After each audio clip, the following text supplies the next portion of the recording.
I'm Bryan. Back with another episode of Buds and Suds, and we are fortunate enough to have another brew from Hoof. This is part of their Everybody Wants Some series. This is featuring the Simcoe hops. Awesome. 8% ABV, no IBUs given.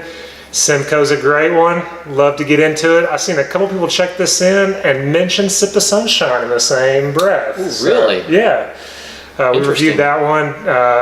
I've had a couple cans recently. I must say I've had this yesterday, and let's get into it. Thanks, CJ, by the way, for bringing this back to CJ, us. right after his honeymoon, went up to the brewery, got this, so we were fortunate to try this. What a trooper. Thanks, man. Yeah, absolutely, man. And Courtney. And Courtney. they're a team now. All right. So for Hoof Hearted, it's clear. Still pretty clear, guys, and just a nice amber straw color, little white creamy head dissipated. Stick in there a little bit. Let's get the nose. Oh, dude, it's just big. That smells good. I mean, it's just a big, sweet, fruity, citrus goodness. It's more of the sweet tropical fruits. I think so, absolutely. Like a pineapple and even like some orange in there. Oh, I mean, it's just this smells wonderful. I don't get much grapefruit. I don't get the tart fruit. No, I don't get it. It's a little bit of pineapple, but mostly orange and. Yeah. I can't really. Did I say grapefruit? You said grapefruit. I'm sorry, I meant pineapple and orange. I know you said pineapple. Oh, okay, that's what I thought. I can't really. I can't pin down which fruits, but there's some sweet fruits. Yeah, in there. it's sweet citrus goodness. I don't really get any herbal or grassy notes at all. Okay, we got to get into it. Cheers. Cheers. Yeah, it's a little grassy, or maybe it's more herbal, just a little herbal.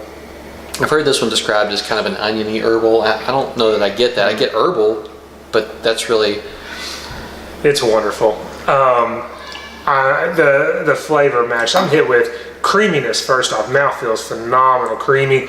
It is creamy. Yeah, and then just orange, pineapple, and then on the back you start getting some of that pininess, a little bit of herbal. It's kind of a mix between that juicy, almost like a mix between East and West Coast, you know? I get juicy, sweet citrus fruits, and I also get a little bit of pininess and herbal flavors as well. See, I don't get it necessarily as, the front end sweet, back end kind of piney, and to me it's almost a mix. I get both at the same time. Maybe it's not like, I'm not describing it on my tongue where it happens, but it is the sequence. Like the first flavor I recognize is a sweetness, and then as it's gone down and I start to, then it settles into this almost, I see what you're saying. Yeah, it's not like front of tongue, back of tongue. I guess I misspoke.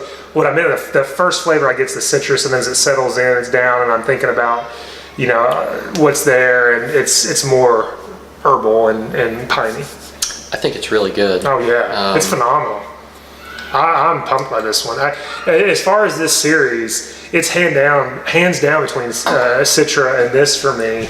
I think I rated Citra higher, but I mean this is just a great beer, and it, without having them side by side, I don't know, but this is definitely.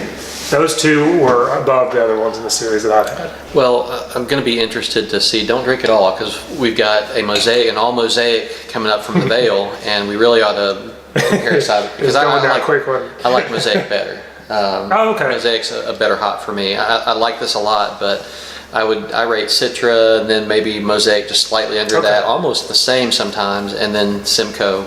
And then Centennial's pretty close to that. Well, yesterday, I know what we're doing next, and yesterday I did them back to back, and I will say I preferred this. So we'll see. I'll save some here and do it side by side. But I love this. I haven't had too many just single Simcoe beers that I can think of, especially since I've really been getting into it. So I'm really happy with this. I think it's phenomenal. It's a great beer. I can't remember what I gave it the first time, but I'm between a 4.25 and I'm probably 4.33. I'm doing a lot of waffling today. Yeah. I'm a 4.5. I'm a solid 4.5 on this one. I'm happy with it. You love this hop. I would get. I mean, it may even be higher because this is my last can, and I would try to get more of it.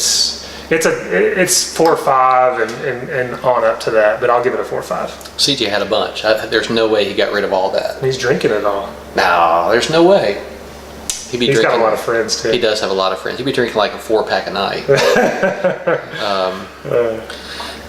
I want to rate it higher. It's got a little bite to it. You know, a lot of their beers have a really crisp bite, and this one doesn't have as much bite. Do you remember? No, it doesn't. I agree. Which one? The last one we had from them had a ton of bite. I mean, it was almost prickly on your tongue. It was so much bite. I described that as scratching your tongue. Yeah. And are you talking about Idaho 7?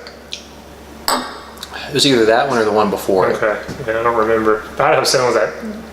That was the tea. The tea flavor. Yeah. But anyway, I can't remember the mouthfeel. But yeah, I do know exactly what you're talking about. And a lot of their beers have that, just the prickly, tongue-scratching mouthfeel. And this doesn't have, but it's smooth and creamy.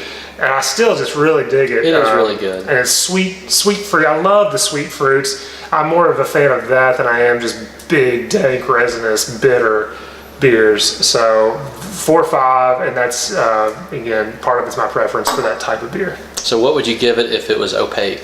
Okay. A 10. I'm just kidding.